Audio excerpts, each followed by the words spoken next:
Thank you, everybody, for coming to the Aaron Torres Podcast YouTube page. If you could do me a quick favor, see that little subscribe button at the bottom of your screen? Go ahead, click that subscribe button. Really does help our channel grow, our audience grow, and I really do appreciate it more than you know. So click that subscribe button. Appreciate your support. Now, here's the video that you came here for. Number 1 seed, Houston. Yeah, SIU Edwardsville. I think Houston will be okay.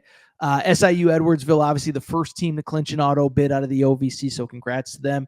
You know, Gonzaga, Georgia is interesting for a couple different reasons. First of all, this is a little inside baseball, but Asa Newell, Georgia's star freshman, chose Georgia over Gonzaga, almost ended up in Gonzaga. 2, what I think is really interesting to me, Gonzaga has a 9-year streak of making at least the Sweet 16. They've made the Sweet 16 every year since 2015. I think it's safe to say it's over. I mentioned this earlier with Louisville and Creighton. You know, I'm not giving out too many picks that I feel really good about right now. I think Georgia rolls Gonzaga. I just think that's a bad matchup for them. And you know me, I'm not a Mike White guy, but I think that's a tough matchup for Gonzaga. Really quick, kind of staying in that region, Clemson versus McNeese. Listen, I haven't listened to anybody else's takes, so I don't want to, I don't know how many other people are saying this.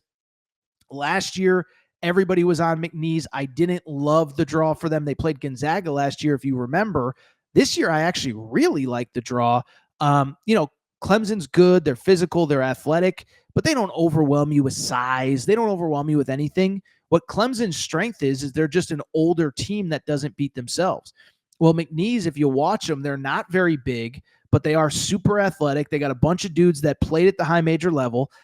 Starter from Arizona State, starter from Syracuse. Brandon Murray played in the SEC in the Big Ten or the Big East, played at LSU, played at Georgetown, played at Ole Miss. I think McNeese could potentially pull off the upset there. I need to look into it a little bit more. Purdue and High Point.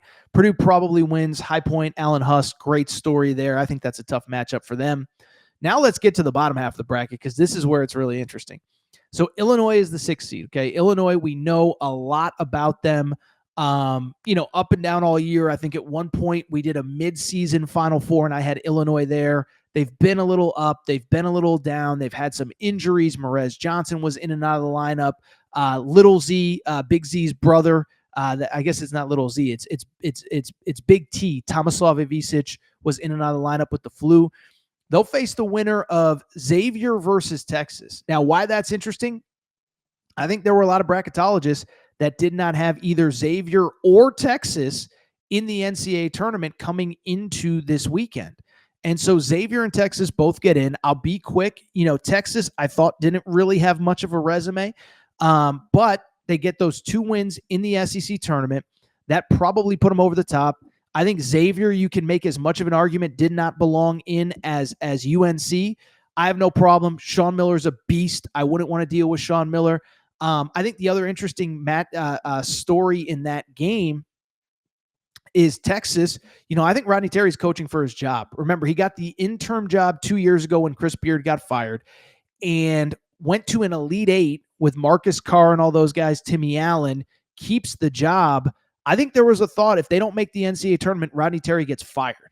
Well, now you're playing Xavier. You should have a little bit of a style matchup there. You can beat Illinois.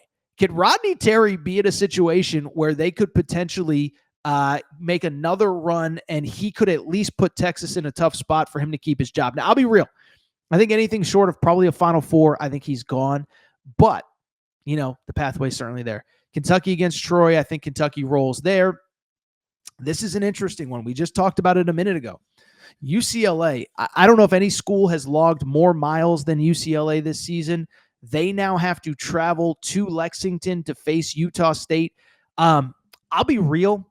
I think Utah State pulls off the upset here. For people who haven't watched Utah State, pretty big, sort of athletic.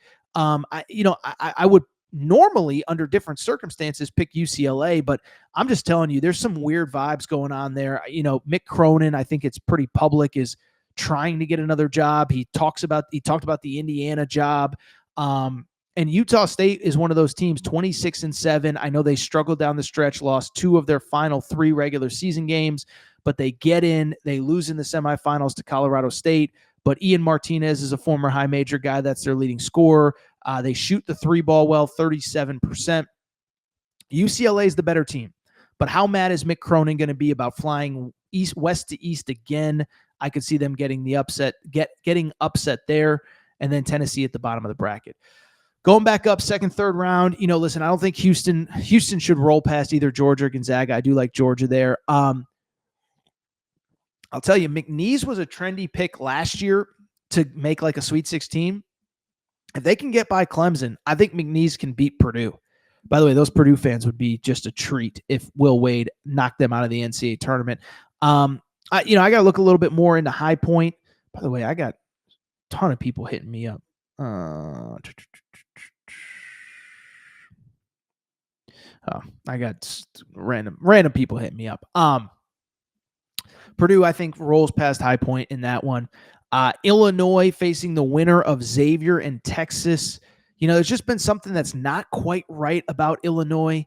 Texas, I think they know they're playing for Rodney Terry's job. I could see the scenario where the 11 seed pulls off the upset. We talked about, I believe, North Carolina could potentially pull off the upset as an 11 seed when they face off, if they face off with Ole Miss.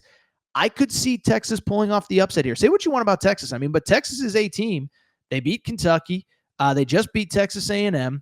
They just beat Vandy. I know they didn't have a great out-of-conference resume, but it's not like they haven't beaten people. Beat Texas A&M twice, as a matter of fact. Beat Missouri. Beat Oklahoma. They beat a lot of tournament teams. So I could see Texas pulling off the upset here if they were to advance. Staying in that bracket, again, Texas would face Kentucky. I think Texas could beat Illinois. I don't think they could beat Kentucky. I think Kentucky could have trouble with Illinois. I don't know that they would have trouble with Texas. And then the bottom half of the bracket, I think Tennessee rolls to a potential Sweet 16. I'll say this: Kentucky versus Tennessee in a Sweet 16 in Indianapolis. That would be fascinating. We know that Tennessee lost twice to Kentucky throughout the regular season.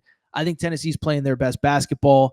And then you got Houston. I'll be real. I could lie. I could sugarcoat. I could pretend that Houston gets upset somewhere.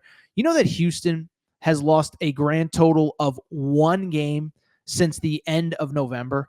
They went 19-1 in the Big 12. Only loss was to Texas Tech.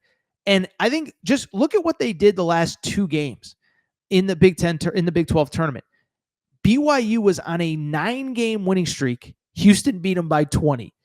Arizona was playing great basketball. Houston wins 72-64. I think they are totally underrated. I think we could very likely get a Houston versus Tennessee matchup in the Elite Eight. If we do, it's going to set a record for bloody noses and black eyes and elbows and fists. My buddy JJ Redick, for the OG listeners of this show, he is not going to be happy with the offensive quality in that game. By the way, I think we could get Houston, Kentucky as well, because Kentucky already is 2-0 against Tennessee.